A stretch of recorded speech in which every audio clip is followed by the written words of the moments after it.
People are showing up to the polls like never before in the Texas midterm. It's a sign of competitive elections and get out the vote campaigns that are the best funded in Texas history. KXAN's political reporter Phil Prazen shows us the door-to-door electoral fight that's happening right now. That's well off the books.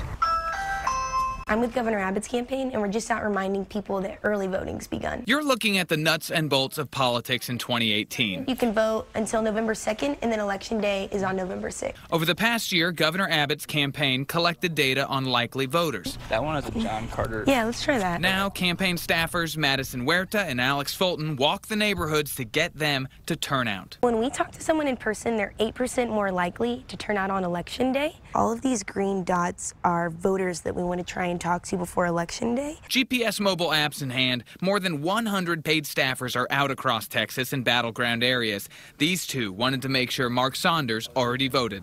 Really? Yep, he's right there. Nice. Hi, sir. How are you? I think everyone should vote regardless, but the issues right now, economy is the main thing for me. In this district, in the history of the state. This is partly how Republicans flipped a historically Democratic seat earlier this fall in San Antonio. Abbott's campaign swoops into an area with a large staff and resources to back them up. Here in Round Rock, they leave door flyers not just to promote Abbott, but also to promote Republican state rep candidate Cynthia Flores. So we've definitely worked with a lot of candidates, making sure we're all working together, talking to voters together, sharing information, and using our resources wisely. Because if Abbott gets his supporters elected, they're more likely to help him implement his policies after November. But across town at nearly the same time, Congressman Beto ORourke was in the Miller neighborhood getting at the vote on this side.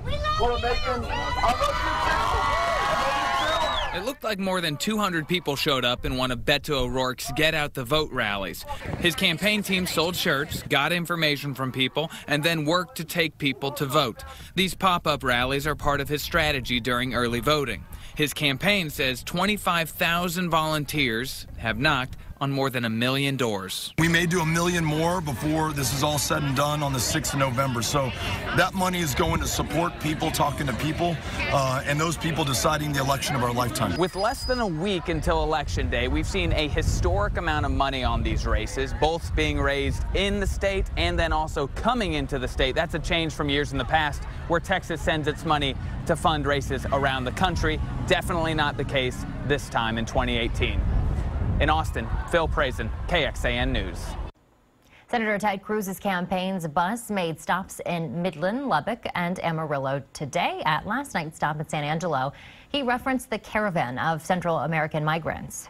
When you get here, we have identified homes that are willing to take you in, to give you free housing, free food, free health care.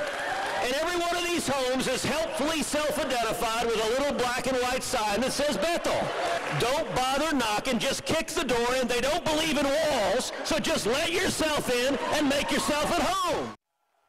Polls that once showed challenger Beto ORourke closing in on Cruz now have Cruz consistently ahead.